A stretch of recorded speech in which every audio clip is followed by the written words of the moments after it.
नमस्कार। आज का हमारा पहला करंट अफेयर है मैस्कॉट्स। मैस्कॉट्स का तात्पर्य होता है क्या? शुभंकर, है ना। तात्पर्य ये है, हम ये देखेंगे कि नए नए अभी जो गेम्स होने वाले हैं उनके शुभंकर जिनके बता दिए गए हैं हम उनको देखने की कोशिश करेंगे। अधिकतर ये देखा गया है कि क्योंकि शुभंकर बहुत पहले बता दिए जाते हैं इसीलिए शुभंकर पूछ लिए जाते हैं। 1 साल 2 साल पहले ही बता दिया जाता है ताकि लोगों को क्या हो, उस गेम्स के प्रति जागरूकता बढ़े। इसीलिए हम देखते हैं महाराष्ट्र का पहला पहला शुभंकर भाई, चौथे एशियन पैरा गेम्स जो कहां पर होना है? हांगझाऊ चाइना में होना। देखिए इसी बहाने हम ये भी देख लेंगे कि गेम्स कहां कहां पर होना। हांगझाऊ चाइना में होना, उसका शुभंकर बताया गया क्या? फेई फे, याद रखिएगा, एशियन पैरा गेम्स। इसके अलावा आपको पता है 19वां जो एशियन गेम्स है वो कहां पर होने वाला है? चाइना में ही होने वाला है, यही हांगझाऊ में।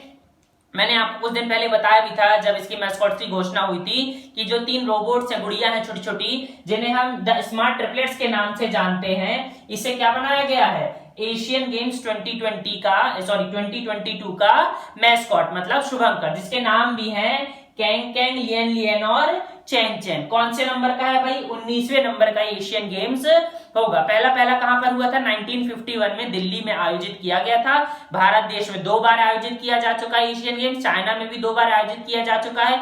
यह तीसरा मौका है जब हांगझाऊ में क्या कर रहा है? चीन एशियन गेम्स का आयोजन कर रहा है ना।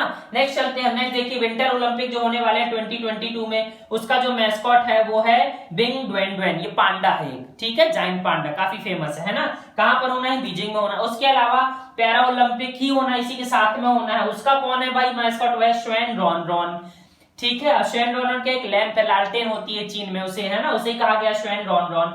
इसके अलावा एशिया में यूथ गेम्स होना है 21 में, वो भी कहां पर होना? चाइना में होना है। उसका मैस्कॉट कौन है? शुभंकर सेंटो, ठीक है, ये भी याद कर लीजिए। इसके अलावा देखिए टोक्यो 2020, आपको पता ही है टोक्यो 2020 एक साल क्या हो गया है? आगे बढ़ गया, जिसकी डेट भी बता दी गई 23 अगस्त से लेकर 8 सितंबर। ये बहुत महत्वपूर्ण है, नई डेट है, एक दिन थोड़ा सा आगे बढ़ा दी गई है, ठीक है। होगा 2021 में, लेकिन बोला क्या जाएगा?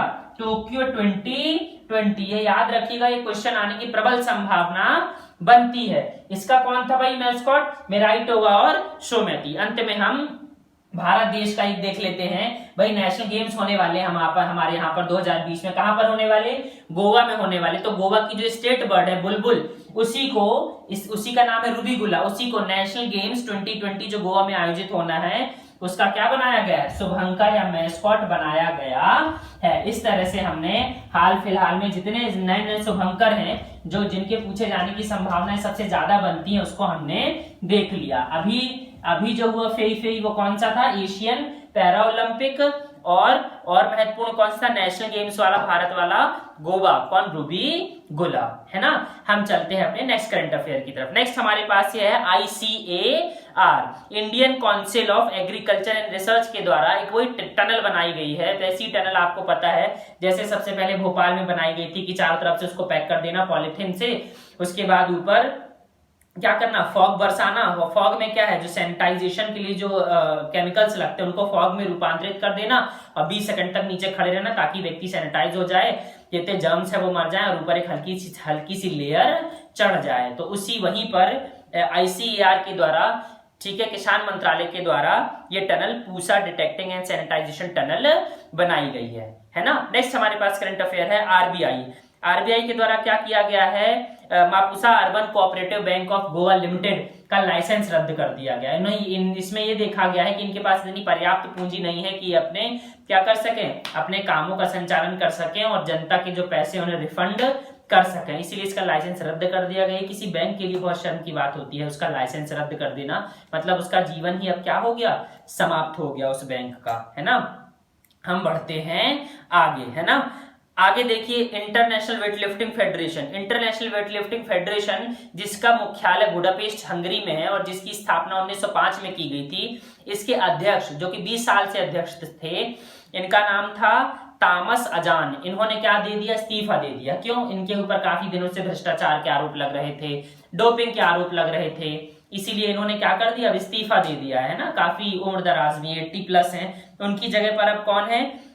उर्सुला पाम्पाड्रिल, ये कार्यवाहक अध्यक्ष के रूप में अब कार्यकाल संभालेंगे। तो नाम रखिएगा जिन्होंने इस्तीफा दिया है, तामस अजान, है ना। हम आगे बढ़ते हैं। आगे देखिए CENS, है ना, centre for nano and safe water sciences. मैं फिर से रिपीट कर रहा हूं, centre for nano and safe water sciences. इनके द्वारा क्या किया गया है, एक कॉम्पैक्ट और पोर्टेबल सॉलिड स्टेट सेंसर बनाया गया है। ठीक है, मैं फिर से बता रहा हूं, सॉलिड स्टेट एक सेंसर बनाया गया जो पानी में भारी धातुएं होंगी उसका वो क्या कर लेगा, पता लगा लेगा। जैसे कि कैडमियम हो गया, पारा हो गया या किसी अन्य भी प्रकार की धातु होगी जो कि व्यक्ति को क्या कर सकती है, नुकसान पहुंचा सकती है। तो हम सेंसर से क्या कर लेंगे, चेक कर लेंगे कि पानी में धातु आतु है कि नहीं, है ना। नेक्स्ट चलते हैं, नेक्स्ट देखिए WWF इंडिया, बहुत महत्वपूर्ण है ना, world wild life fund India, जो इंडिया की ब्रांच है, उसने क्या किया है, पर्यावरण और शिक्षा कार्यक्रम के लिए विश्वनाथन आनंद, बहुत बड़ा नाम है भारत देश में, क्या नाम है भाई, विश्वनाथन आनंद। जी हाँ, आपने सही समझा, भारत देश के पहले ग्रैंड मास्टर, है ना, चेस से संबंधित है ये विश्वनाथन आनंद। से बहुत सारे क्वेश्चन बनते हैं। पहले मैं WWF की बात कर लेता हूं। WWF इंडिया की स्थापना हुई थी 1969 में और WWF world wild life fund की स्थापना हुई थी 1961 में। इसका जो मुख्यालय है वो पड़ता है ग्लैंड, स्विट्जरलैंड में, और जो इसके डायरेक्टर है वो है मार्को लैम्बर्टिनी। जो सबसे महत्वपूर्ण बनता है WWF से वो बनता है कि इसका जानवर कौन सा है, तो इसका जानवर है पांडा। ये क्वेश्चन हमेशा बीच बीच में बड़े बड़े पेपरों में पूछा जाता रहता है। अब हम चलते हैं, इनके जो एम्बेसडर बनाए गए हैं किस विषय पर बनाए गए, पर्यावरण और शिक्षा के लिए WWF इंडिया के द्वारा विश्वनाथन आनंद। ये महत्वपूर्ण क्यों है ना।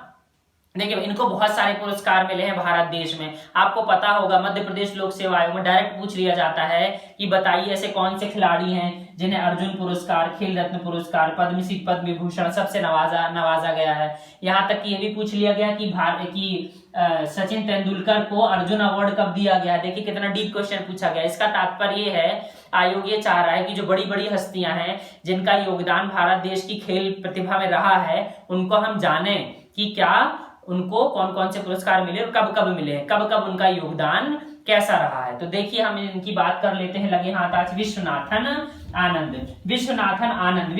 आनंद से जो सबसे ज्यादा प्रश्न बनता है मध्य प्रदेश लोक सेवा आयोग में और बाकी में, तो ये बनता है कि इन्हें सबसे पहला भारत देश का जो सबसे बड़ा है खेल का पुरस्कार, राजीव गांधी खेल रत्न पुरस्कार 1991 में सबसे पहले विश्वनाथन आनंद को ही दिया गया था। ये इनसे सबसे महत्वपूर्ण प्रश्न बनता है। ये भारत देश के पहले ग्रैंड मास्टर हैं। कब बने थे ये, 1988 में, है ना। इसके अलावा इन्हें अर्जुन पुरस्कार दिया गया था 85 में। इसके बाद इन्हें पद्मश्री दिया गया था 1887 में। इसके बाद इन्हें क्या दिया गया था, इसके बाद इन्हें दिया गया था पद्म भूषण।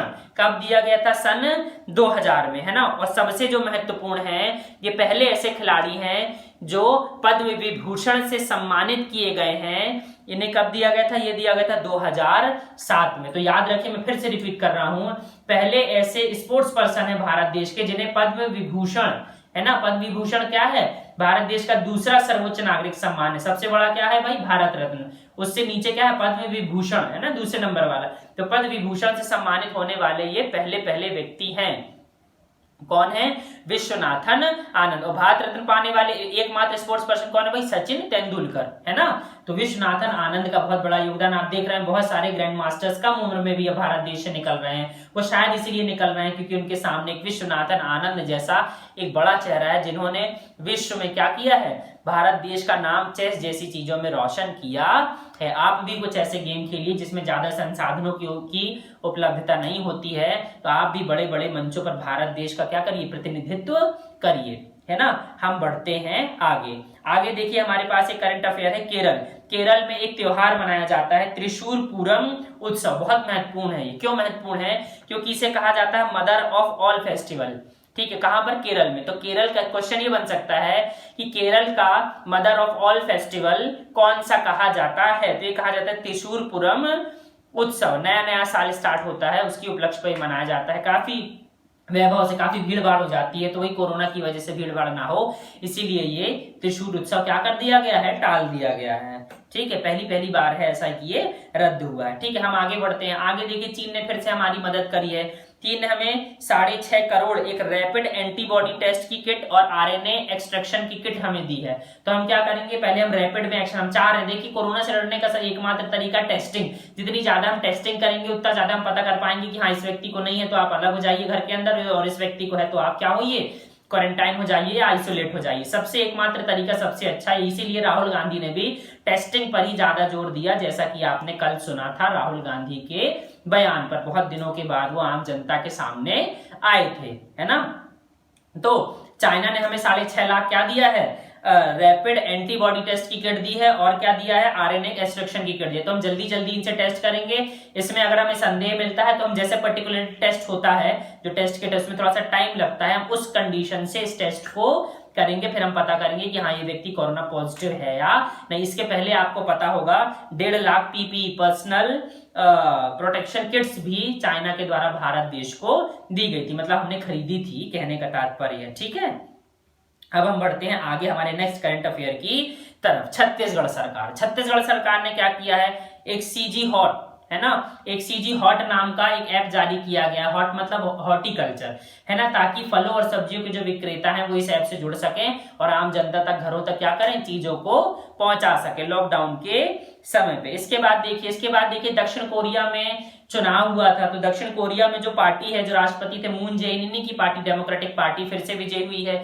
इनका जो गठबंधन है वो 180 सीटों के आसपास विजयी हुआ है 300 सीटों में से। तो ये भी देखिए कोरोना की इसके समय चल रहा है और इसी समय पर क्या चुनाव हुआ है, तो ये थोड़ा सा महत्वपूर्ण हो जाता है। ठीक है, अभी चुनाव होना है कहां पर, अमेरिका में, वहां पर देखते हैं आखिर में क्या होता है। अब हम नेक्स्ट करंट अफेयर देखते हैं। आज है कौन सी तारीख, 17 अप्रैल। 17 अप्रैल को हम मनाते हैं वर्ल्ड होमोफीलिया डे, है ना। कौन सा, होमोफीलिया डे। अब ये क्या होता है भाई, हीमोफीलिया डे क्या होता है, रक्त का थक्का जमना। आपको पता है जब कहीं पे भी कटिंग के निशान लग जाते हैं तो तुरंत में ब्लड में क्या जाती है, क्लॉटिंग हो जाती है ना। अब अगर ब्लड में क्लॉटिंग नहीं होगी तो ब्लड तो क्या होगा, निकलता जाएगा और इतना निकल जाएगा कि बॉडी में आपके रक्त ही नहीं बचेगा। इसलिए बॉडी में जो रक्त में क्लॉटिंग होना बहुत जरूरी है। तो इसी क्लॉटिंग को अगर ये बीमारी हो जाती है तो ब्लड में क्लॉटिंग नहीं होती, रक्त का थक्का नहीं जमता। तो हम चाह रहे हैं कि रक्त का थक्का जमे, जैसा ऑलरेडी चलता है। इसमें महत्वपूर्ण ये है कि हीमोफीलिया की जो बीमारी है वो पुरुषों में पाई जाती है। पुरुषों से क्या होती है, आगे पहुंचती है। ये आनुवांशिक बीमारी, जेनेटिक्स भी है, ऐसा नहीं है कि महिलाओं में नहीं रहती है।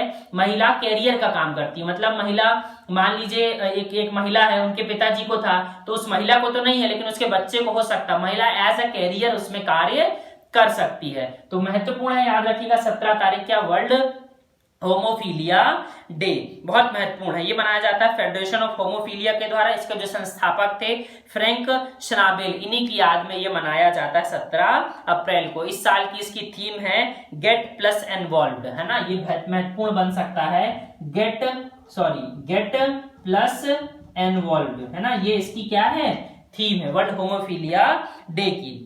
ठीक है, इसके अलावा देखिए 16 अप्रैल को आपने देखा था वर्ल्ड वॉइस डे। वॉइस मतलब आवाज की गंभीरता को पहचानने के लिए दिवस मनाया जाता है। 15 अप्रैल को हमने देखा था हिमाचल दिवस और देखा था नेशनल आर्ट्स डे। ठीक है, अतः अंत में हम देखते हैं आज निधन हो गया है। निधन में हम देखते हैं विली डेविस, ये फुटबॉलर थे यूएसए के, है ना, इनका निधन हो गया है। इसके अलावा आरबी भुस्केटे, ये पूर्व स्वतंत्रता सेनानी थे, इनका निधन हो गया है। रंजीत चौधरी अभिनेता, इनका निधन हो गया है। अतः अगर आपको वीडियोस पसंद है तो प्लीज लाइक करें, शेयर करें, सब्सक्राइब करें और बेल आइकन को क्लिक करें। धन्यवाद।